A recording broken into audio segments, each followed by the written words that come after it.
Hey y'all, this is Lauren Mobley, and welcome to Library Unlocked.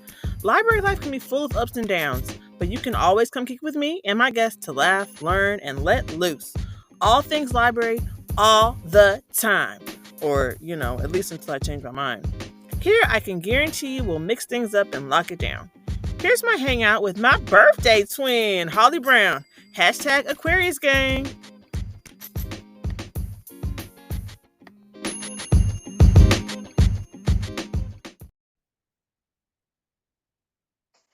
I'm about to leave this meeting. Wait, what did you say? I said I'm about to leave this meeting because it's You being better recorded. not. Hey, everybody, welcome. Can you believe it? We're doing another episode. Whoop, whoop, whoop, whoop, whoop, whoop. Number 2. Look at us. On fire. So we have Holly Brown with us. I'm going to let you introduce yourself, Holly. I'm so excited. To have to follow up from your episode 1, I just think this is not very fair to everyone. But I'm doing. My name is Holly Brown. I am a middle school media specialist in Middle Georgia.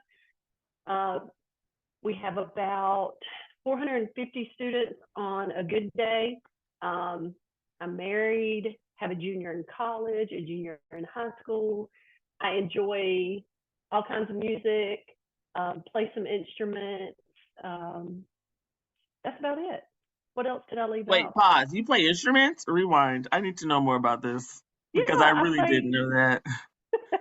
I was in when I was in high school. I was in the bluegrass band with people that were double and triple my age. Wow. Yeah. So I started bluegrass. Yeah, I was in middle school playing guitar with people that were much older than me. My great grandfather saw something in me and said, "Oh, well, I'm going to buy you a guitar," and he did, and I still have it, and I still play it occasionally. So I'm curious: is playing the guitar once you learn one stringed instrument, is it kind of similar to play all the other ones, to kind of pick up on the bass and I don't know the violin? Are they all kind of, maybe not the violin, but a banjo or something, throw that in there? Violin and the bluegrass instrument that's called a mandolin have the same tuning. So if you can play the mandolin, most of the time you can play the violin. You just have to get the bow action together. But yeah, I think once you learn to play one, you pick up other stringed instruments easier. I think the same with woodwind instruments. It's the same. They're related. They all kind of kin to each other. And you have guitars in your library, right? Don't you have some guitars in your library? I have a ukulele. And I, at my previous school, our music teacher had a ukulele. And one day I was like, I can play a guitar. Surely I can play this little bitty. And so I grabbed it from her one day and just kind of started playing around with it, looked up chords on the internet. And so I decided to bring it in, and I actually have one of my sixth graders that learned how to play ukulele from my best friend that when she was in Talented and Gifted. So she's over there playing one day, and I'm like, "You know how to play the ukulele?" And she was like, "Yeah, I learned when I was at Program Challenge," is what they call our Talented and Gifted. But it's pretty neat, and so I have just the most random kids come in and just follow the little chord sheet that I printed out for them and everything. So it's really neat. That is really neat. Libraries, say it once, say it again, so much more than books. And you bringing in that musical component is so cool. And I want to bring in, when I was when I was working in elementary school, we did doggy ice cream. It's kind of like Pete the Cat, but it was I like my doggy ice cream. And I had all the little kindergartners singing and playing. I had my guitar. They were up dancing, and it was just like at that moment I was like, this is like the best job ever. I'm playing my guitar. The kids are dancing around like I'm, like a rock star. Singing Kumbaya. along with me. Yeah, it was. I have a lot of kids that play, and I'll see them like bring guitars in, and it gives me something to talk to the kids about. That is So so cool. We yeah, had one Friday on a whim. I was like, you know what? I'm about to set up karaoke in here, and I so saw that. I Yeah, had my colleague bring her karaoke machine, and I let the kids like pull up their songs on the Mimeo board, and which is like our but big projector screen. how do you And police that though? right, and I Because should have been policing it more because, honey, it was all good up until the last song. of They course, found the raunchiest song and I was like, "Oh, shut it see, down, shut it down, see, shut it down, shut it down." And it was only for like 15, 20 minutes before school even started. yeah, But they found this song, and I was like, "Oh my God, y'all really got the nerve to sing about this in a library at school? That's so yes. bold. Shut it down, shut it down." So if I do it again, which I will because they really want me to, it's gonna have Yeah, to be a sign up sheet, and I have to recognize all the songs. Like it's gonna be, you cannot well, be doing and no sexy red in the library. right, right, like can you can't do that. But my question is, could you do like have a sign up sheet, have them write down what song they wanted to do, and then create a playlist in YouTube with those karaoke songs? Precisely. Yep, Yes, that's that. perfect. That's how we modify, and that's how we live. We make mistakes and we edit. You go learn or lose your license once. I mean. Hey, right. I'm gonna try at least one time, but I am so excited about next weekend going to I SLJ. know. It came up really fast. I Excited. mean, well, by the time that we put this episode out, we might be there. Oh, that'd be cool. But Like who's gonna be there? And we signed up so long ago. Like I told you today that I forgot all about it.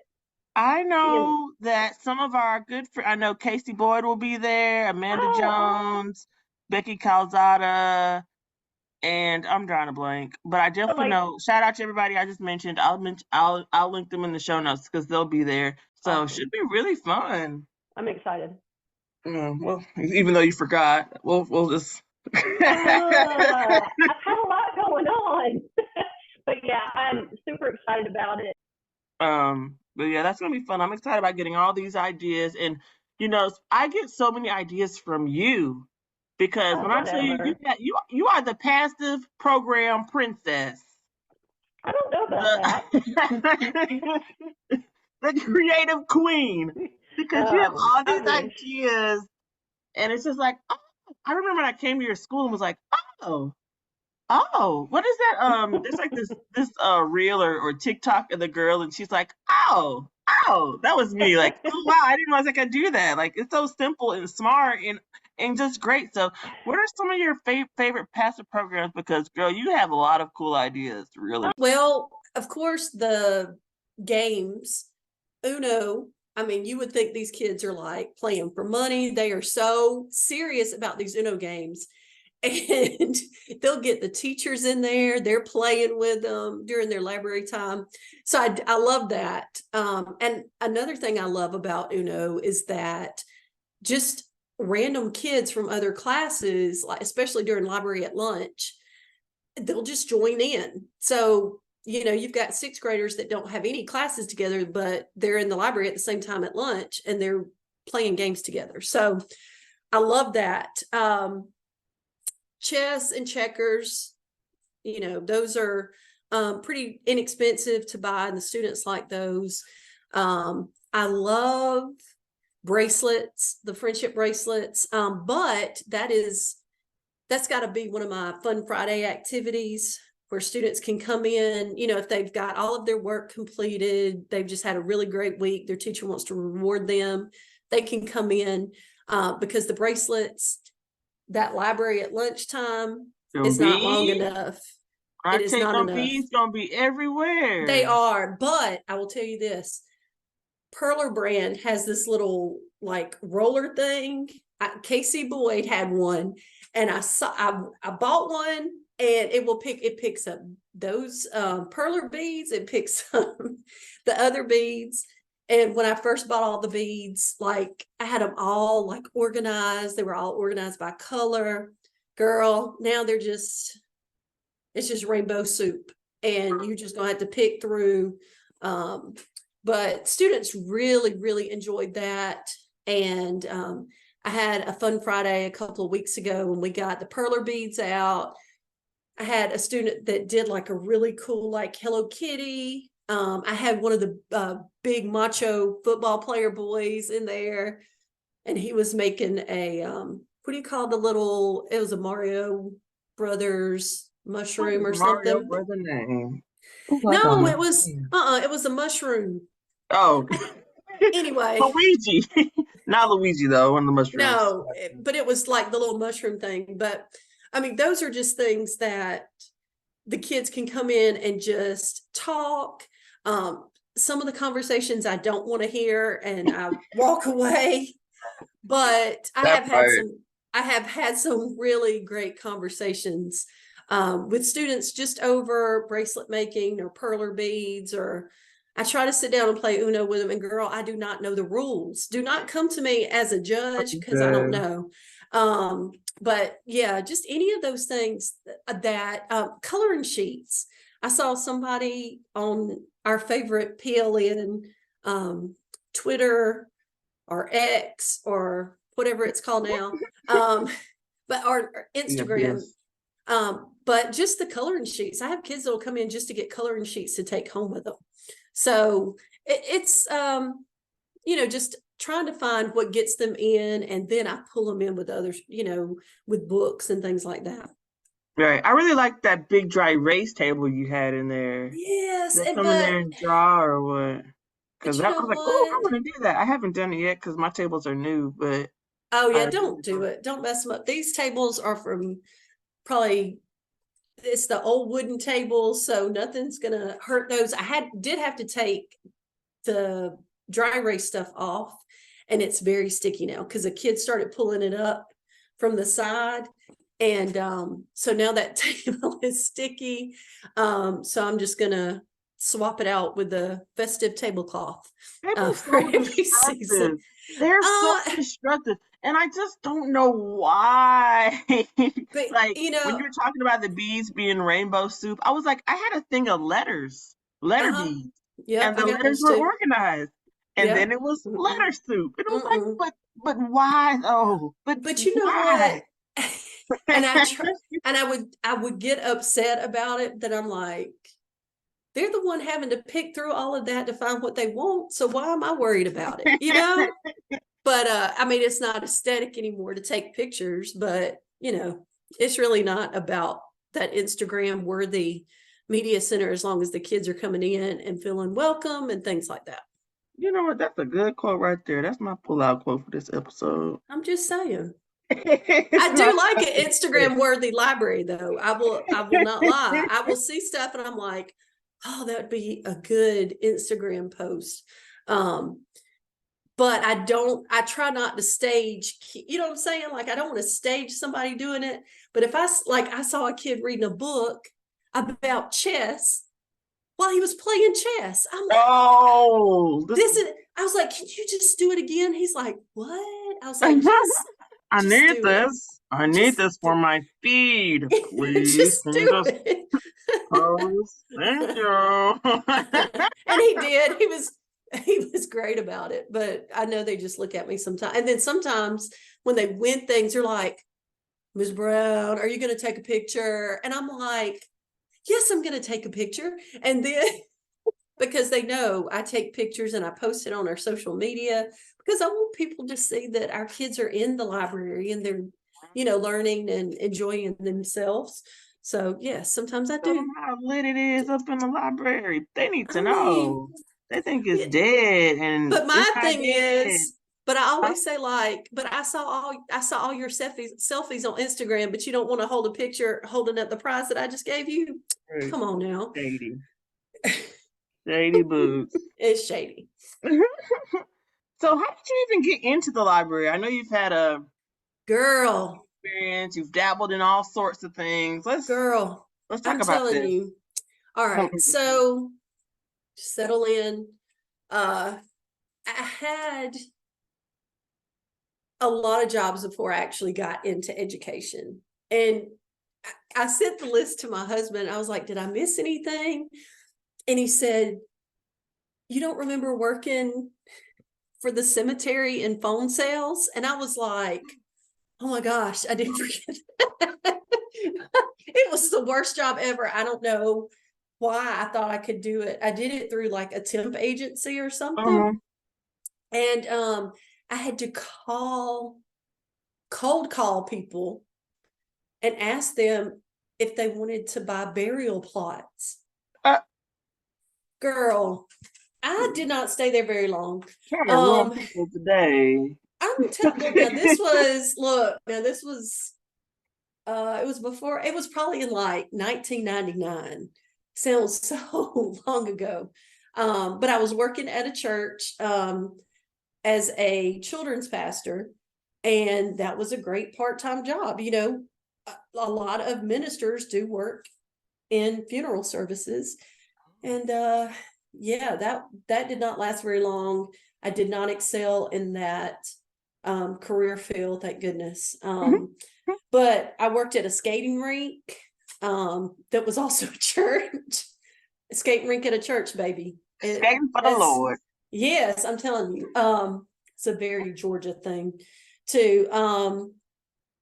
And then I worked for Dell Computer as a IT specialist at a hospital. I had an on-call phone. One time I had to go in an operating room and fix a computer. Whew, I'm telling you, that was a different kind of job. It was weird. A lot of resetting passwords for doctors that forgot their password. But so now you do Chromebooks for kids and reset. Yeah, exactly. And it's basically the same thing, you know. I mean, because when a doctor calls you at 2:00 in the morning, he's angry because his password won't work. But I learned a lot, and so those were all the jobs that were not educational, I get, or in the education field. But I worked as a parapro, an academic lab manager, which is really, I was over the computer lab at the high school. You've always had this techie kind of background. Oh, definitely. Yeah, my associate's degree is in computer information systems. I had those certifications expire, but I had Microsoft certifications, A+ certifications. If you're not techie, you won't know what those are, but basically I could take a computer apart and put it back together. Wow. Which I got to do some of that during COVID with Chromebooks, because students were breaking the Chromebooks faster than we could send them off to get them back. So I'm changing out keyboards on computers. I'm changing out the webcams, things like that. So it's definitely, all of this worked into this media specialist job. But I worked as a technology specialist. I had 3 schools that I was responsible for. That was fun. And it's a lot of those same things I'm doing now is, since media specialists are sometimes the only technology person in the building. And when my tech guy is not there, I am the technology person there. You're a good one, because I'm like, we closed. And I reference you all the time. I say, my friend Lauren has a note on her technology person's door, and she just points at it. I said, I've seen her do it. But I have a great tech guy. If my tech guy ever hears this, he's a great, great tech guy. But my journey into librarianship started, I was working as the student assignment specialist in the 2nd largest school district in the state of Georgia. And we were asked to come next door. Our building was right next door to an elementary school. So 2011, they said, hey, we're doing a dress up day. Would your department like to come and read? Mm-hmm. So I took that opportunity to go all out and dress up like Viola Swamp. Do you know Viola Swamp? You're not in elementary. Do you know who she is? I saw the picture. And then when I saw the picture, I was like, I do know who that is. Miss Nelson is missing. Miss Nelson has a field day. Viola Swamp. Wait, there are multiple Miss Nelson books? Oh my gosh. Yes, yes. Wow. They're all amazing. But I had the idea for has a field day because I knew I could wear a sweatsuit to work. So I was like, this is perfect. So I dressed up. We went next door to read. And my coworkers were all like hyping me up. They were like, oh my gosh, you read with all those different voices and the kids were so excited. Well, why are you doing what you do? Which I was the student assignment specialist. So I got fussed out daily by parents because I was the one that gave special permission for their students to go to other schools. So parents were, not always happy with me. And so it just kind of got my, gears moving in my brain. Like, what could I actually go and do this? And I helped out at my son's school because they both went to the same elementary school. And I talked with Sarah Johnson, who was my mentor going through the media program at West Georgia. And we were just kind of talking about her background. She said, why don't you go get your degree and do this? And I was like, what are you talking about? I don't have an education degree. And she said, my degree is in English. I came from the corporate world. And I was like, you're kidding. And so that put the idea in my head. I went home, I talked to my husband. He was like, that would really be a great job for you, a great career path. And I'm 30 years old. I'm just learning what I want to do with my life.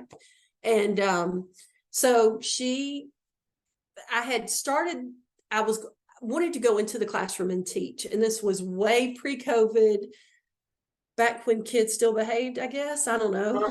Just you can cut that if you want to, but nope, anybody that listens knows exactly what I'm talking about. But I had registered for the Master of Arts in Teaching program.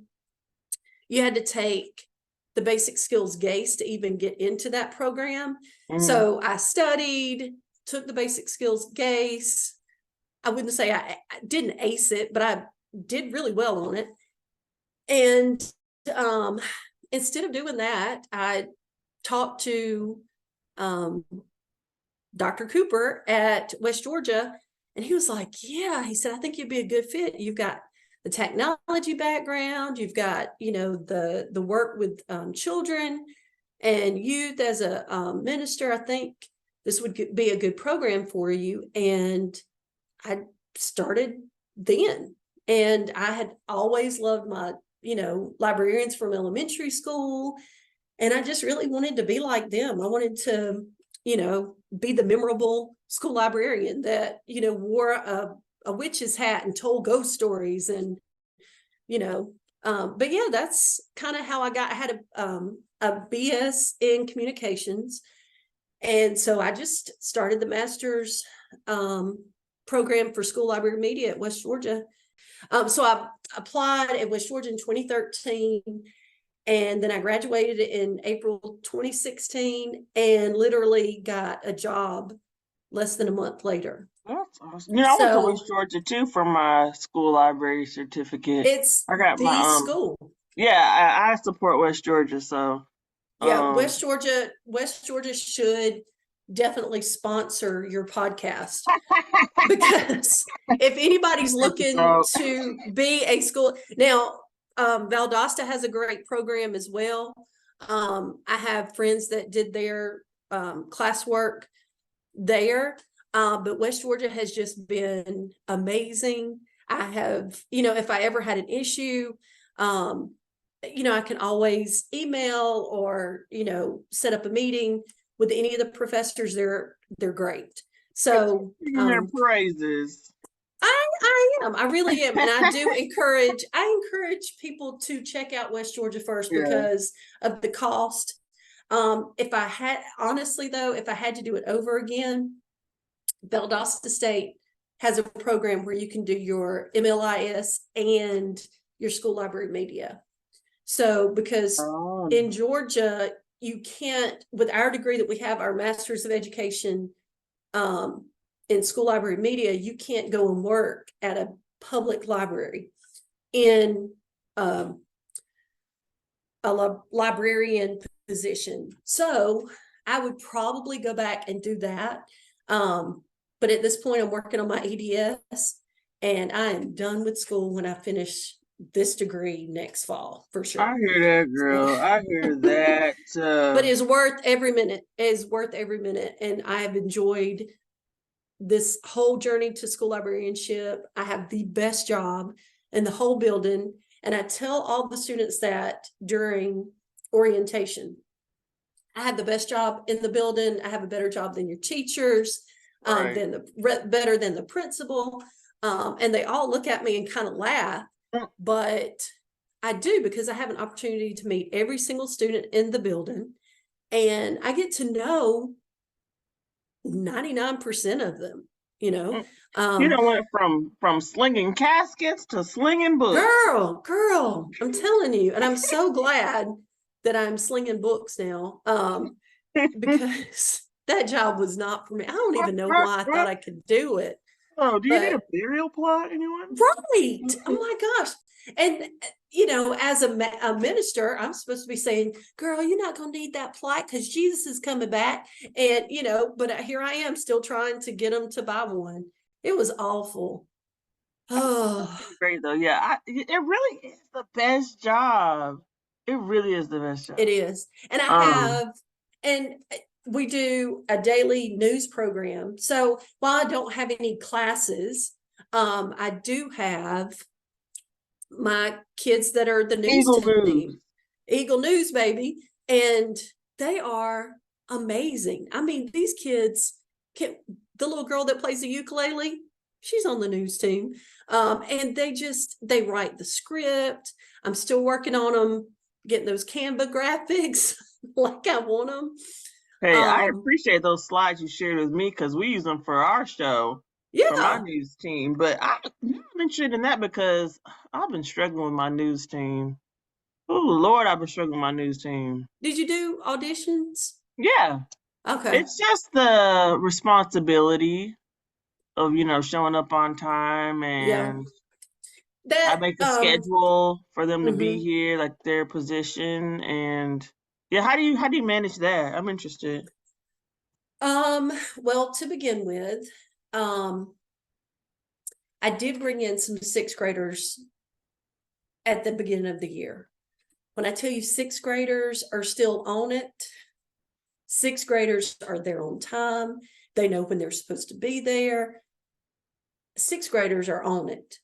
So, and I have seventh graders that I trained last year, and then I've got eighth graders that have been training. So to begin with, I started doing a schedule, and now I may walk in one day and Sophia's supposed to be on the teleprompter, but Sophia is an anchor. I don't even care. As long as everybody is doing what they're supposed to do, I'm good. And they did the news when we were at GAETC this year. Missed you, by the way. But I know you had just gotten back from AASL. Yeah, I did. But there were lots of great presenters at GAETC this year. But I felt comfortable leaving that news team to do the news. My principal was like, "Hey, are they still going to be able to do the news when you're gone?" I said, "Yeah." I said, they've been doing the script. It's a shared Google Doc that we just basically just switch out the news every day. And did a really good job with it because, I had to watch when I was when I was away. I would like tune in every morning at 9 o'clock to see if they started on time, and things like that. But just give them ownership of it. I mean, because it frees you up to do other things that you have to do. The morning time is the worst time. I have hallway duty, and then I've got these kids. I only need 4 people in the newsroom. I have the rest of the news team that wants to just come in the morning to hang out. So I'll have some playing Uno. I've got some playing the ukulele, doing everything but the news. And I love it that they want to come in there first thing, And how and many see kids me. are on the news team total? Let's see, 2, 4, 6, probably about 12 kids, I guess. Oh, that's a lot. It is a lot, but I do that so they have a week, like these 2 anchors have a week, another 2 anchors have a week. But then sometimes the 8th graders don't want to do it with a 6th grader, and I'll have to show you. I had one of my 6th graders, just like in the middle of the broadcast, he starts speaking with an English accent, just like in the middle of the news. And we're all sitting in the library, we're looking around, we're like, what is going on? Oh my God. He came out and he was like, Miss Brown, I don't know what got into me. I'm like, me either, but don't do it again. I'm a real royal. I don't know. I mean, those are my kids. I claim the news team they're always my kids, and I keep up with them and really spend more time with those 12 students probably than anybody else in the school. I love that. I'm gonna try to rework my news team because they be killing me. But see if you can pull some 6th graders in, maybe beginning of January. Right, because we have one 6th grader now, and so I guess I could use some more. Email your teachers. teachers. Responsible. Right, I need kids who are going to be responsible. But I find the responsible kids are in everything, and so they're all stretched out, and it's like, oh my gosh. Well, and I try to find kids, especially with 6th grade, it was hard. So I just kind of had to, my principal actually, she said, oh, I saw these, our feeder school is right next door, and they are a Leader in Me school. We're a Leader in Me school this year. And my principal went over to see some of their programs, just to see kind of how they run the program. And my principal remembered some of the 5th graders that she saw next door and kind of suggested them to me. And after I met those kids, I was like, great fit. They're just, they can do the job without a lot of, prodding. I don't have to stay on them all the time.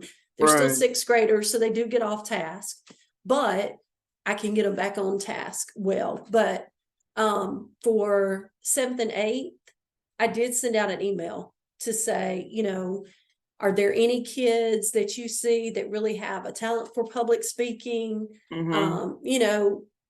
Things like that. And I got some names, and I did add some students to the news team. So January we're gonna beef up the team because I done had to cut some people, but okay. So look, I've enjoyed talking with you, Holly. Oh my gosh! But before I let you go, first of all, thank you so much, and I want to know, what are you reading? Tell our listeners what are of MGE or YA or picture books you're reading right now. Okay, so I'm listening to on the Scribed app. It's now called Everand. Yeah. It's weird. I guess they got bought out by this company, but I'm listening to The Weight of Blood by Tiffany Jackson. Girl, that thing's good. Have you already read it? Yeah, I listened to the audiobook. Ooh, and so it's so funny because a lot of these books, like I have kids that'll come in, they're like, do you have Monday's Not Coming? And I'm like, not here. You can go to the public library and get it. Right. Do you have Monday's Not Coming? No, I don't have it. Okay. I'm just because I'm like, I wonder if I'm keeping something away from my kids. But they got a book fair though. Do what? My book fair last year had it because some kids no. bought it from the Scholastic Book Fair last year. I did not have YA books. I didn't have anything like that.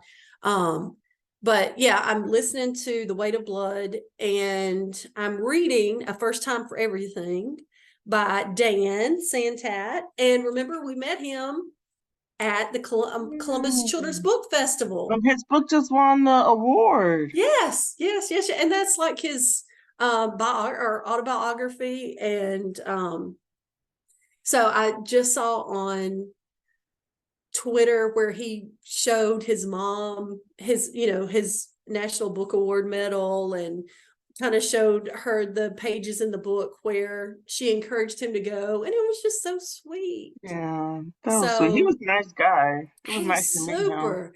And when I have like the picture, I haven't printed all those pictures out, but people laugh, but I was like, it's like meeting a rock star to meet these middle grades authors that have made such a huge impact in your students' lives and in your life.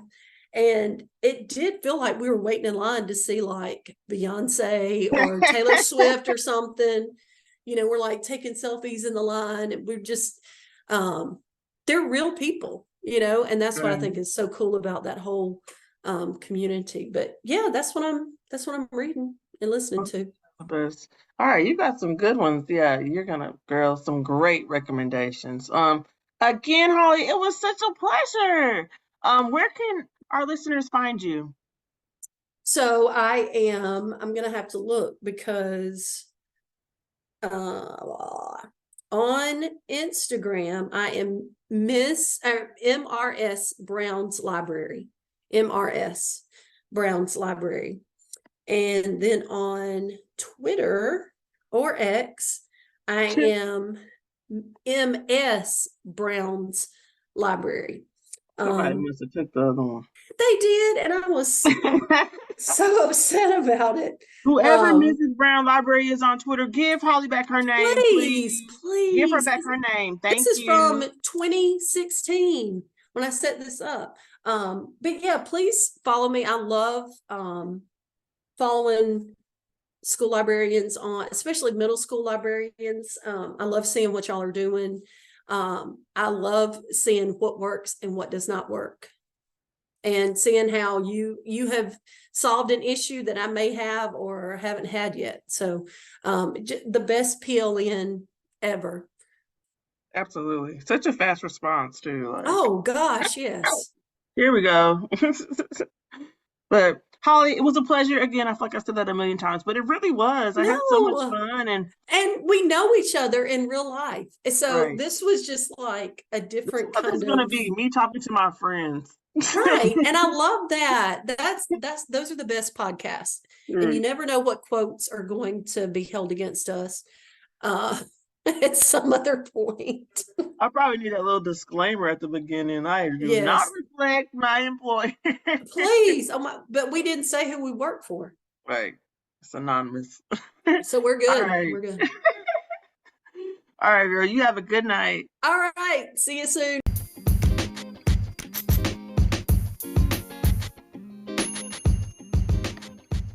Thanks for listening to our chat. If you enjoyed it, please leave a review, share, and follow. Jeez, I sound like a desperate YouTuber. Oh well. Tune in next week for my Kiki with my good Judy, Rachel Welsh.